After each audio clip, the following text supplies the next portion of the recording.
श्री वाघोली 2026 निमित्तानं आणि शिवजयंती निमित्तानं 1 तारखेला जे उद्या गाडा होणार आहे त्यामध्ये ज्या लोकांना टोकन भेटले आहे ज्यांचे टोकनमध्ये नाव आहे तेवढेच गाडे पळवले जातील।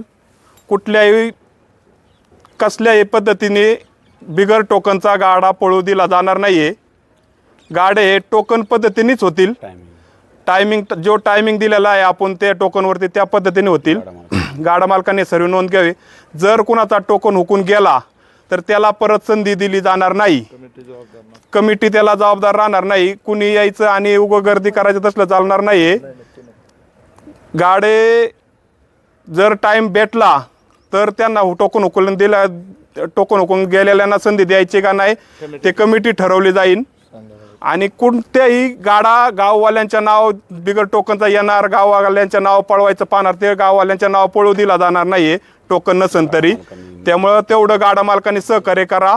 जेवढे टोकन आहे तेवढेच नच पळून दिलं जाईल।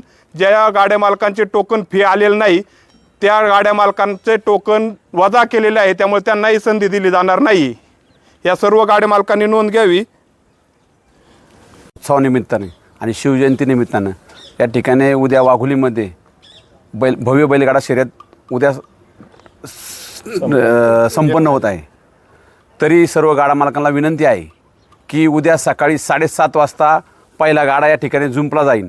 तरी 1 नंबर टोकन ते 20 नंबर टोकनवाल्यांनी सकाळी 7:30 वाजता या ठिकाणी घाटापाशी सज्ज राहायचं आहे।